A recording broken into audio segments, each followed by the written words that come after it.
Have you ever played this game with wooden blocks? My children and I like playing it sometimes. It's all about achieving balance and thinking about placement. If you fit the blocks together with care, they keep building upwards. But if you rush and get careless, the tower is more likely to fall.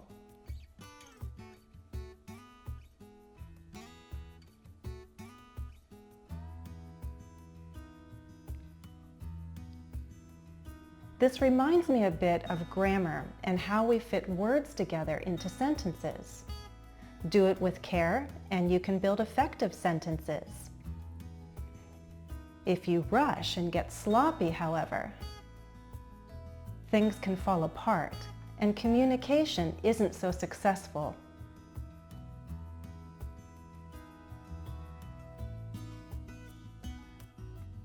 That's why I think it will be helpful to review the kinds of clauses we have in English.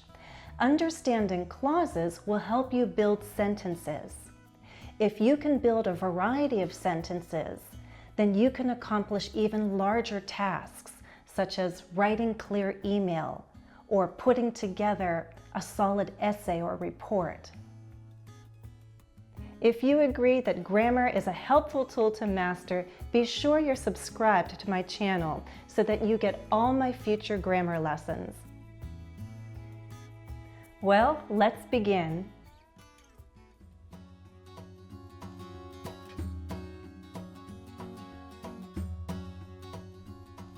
There are two basic kinds of clauses: independent clauses and dependent clauses. Both kinds have a subject and a verb, but independent clauses can stand alone and make sense. Dependent clauses can't. Can you identify which clauses are independent?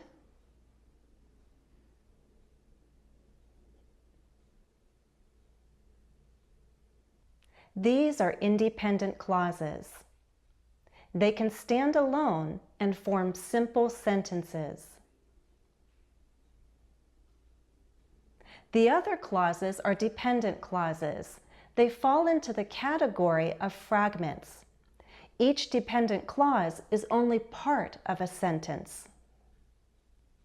We have to put a dependent clause together with an independent clause to form a sentence.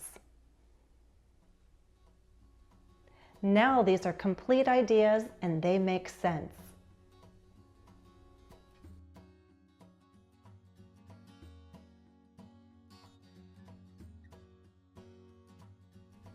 Independent clauses can follow different patterns, but they all have a subject and a verb. If you'd like to study patterns like subject-verb, subject-verb-object, subject-verb-complement, then you can click to watch my lesson on sentence patterns. There are three different types of dependent clauses: noun clauses, adjective clauses, and adverb clauses. All three types of dependent clauses must combine with a main clause or an independent clause to form a complete sentence. When we put a dependent clause together with an independent clause, we get a complex sentence. We can put dependent and independent clauses together in various combinations to get compound sentences, complex sentences, and even complex compound sentences.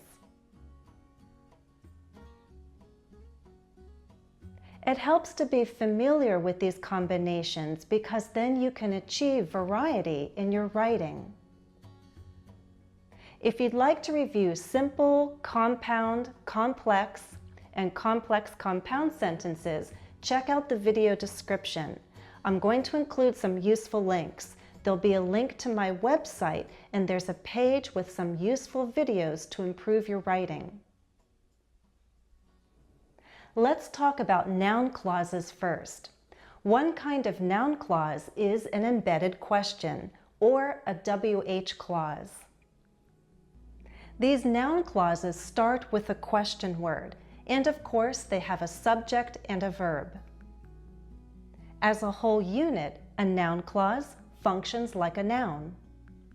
That means an embedded question can be a subject, an object of a verb, an object of a preposition, and even a complement.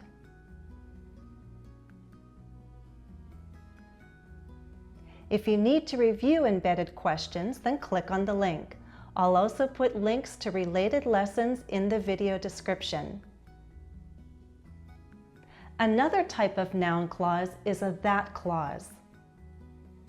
We commonly use that clauses as objects of verbs, and when we do, we often omit the word that.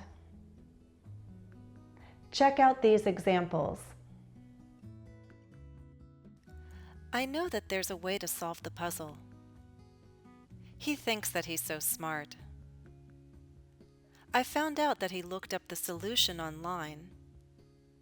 We pretend that we don't know the truth. We see that clauses after reporting verbs. We also use that clauses as subject and adjective complements.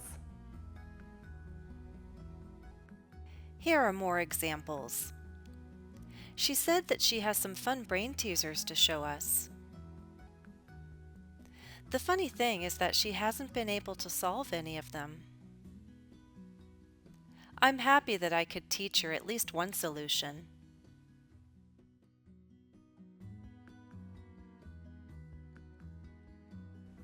Okay, onward to adjective clauses. Hopefully, you've seen my series on this topic, so you know how to form adjective clauses and where to place them.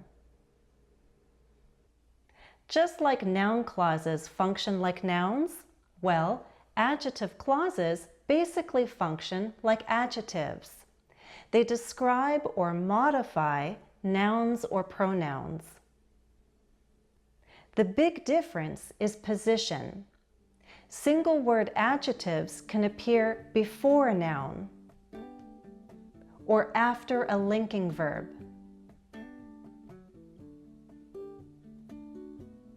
But an adjective clause has to follow the head noun as closely as possible.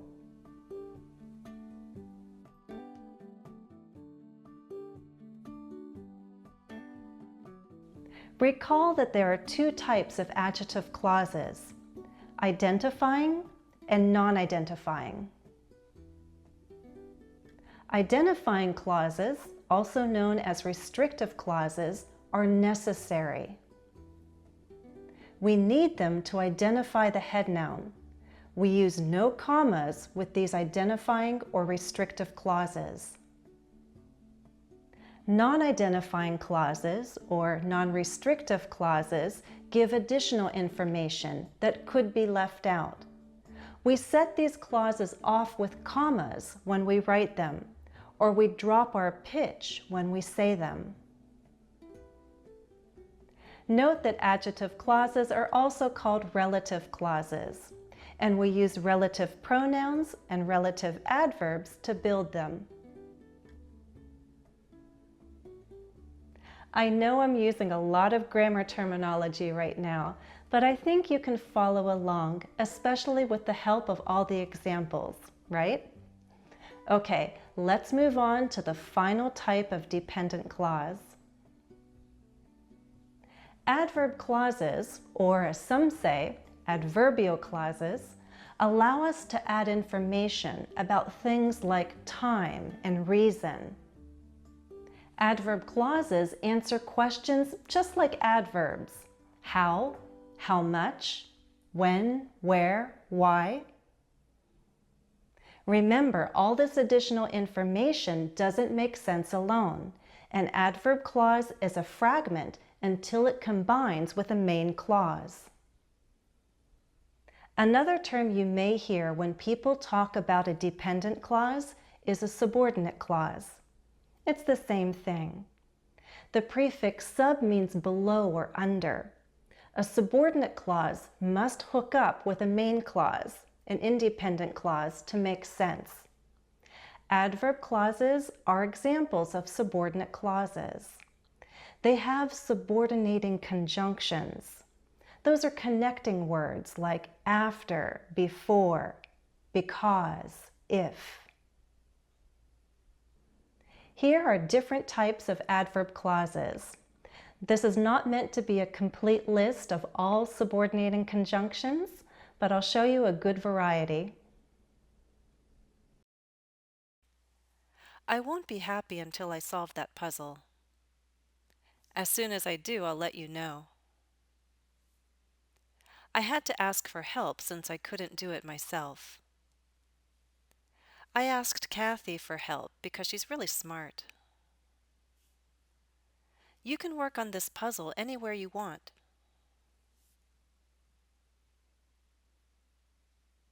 I concentrated so hard that I got a headache. You can do as you wish. She can solve a Rubik's Cube faster than anyone else I've seen. If you want, I can give you a hint. Although I'm frustrated, I want to figure it out on my own. While it may take an expert a couple of minutes to solve the puzzle, I know I'll need a few weeks. Here are more subordinating conjunctions to form adverb clauses. Remember, this is not a complete list.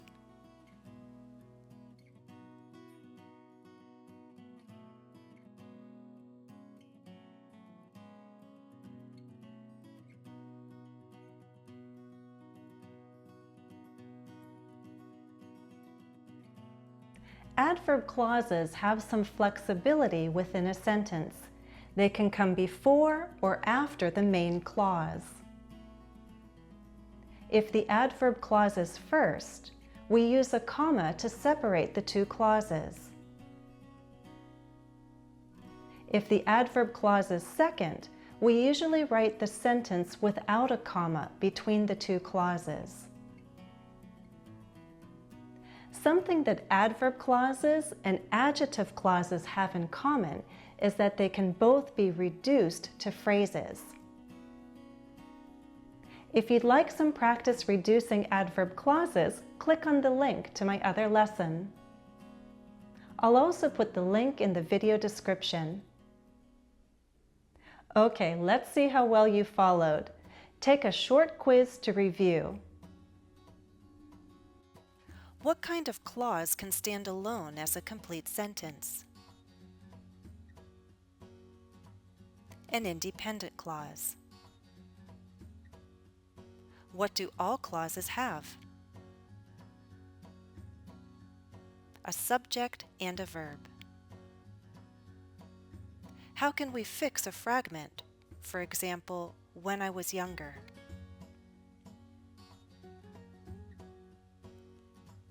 We join it with an independent clause. I used to play that game when I was younger. Which clauses can be the object of a verb? Noun clauses. They function like nouns. For example, you promised that it would be easy. When do adjective clauses need commas?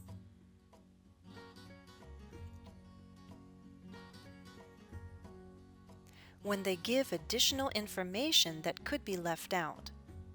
She has a collection of brain teasers, all of which she can easily solve. Note how there's a pause and I drop my pitch slightly when I say that non-restrictive clause.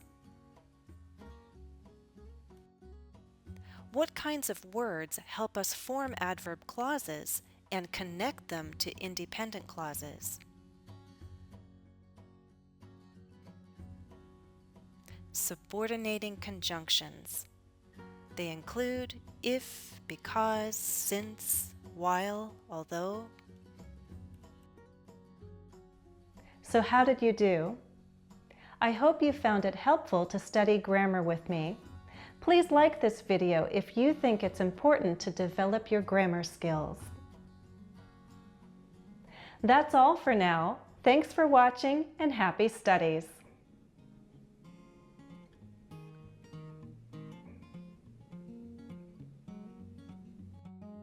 Become a sponsor of English with Jennifer. You'll get a special badge, bonus posts, on-screen credit, and a monthly live stream. Click on the link or look in the video description for more information. Note that sponsorships are not available in every country at this time. I'd like to say a very special thank you to my current sponsors. Hopefully more of you will join us for the next live stream.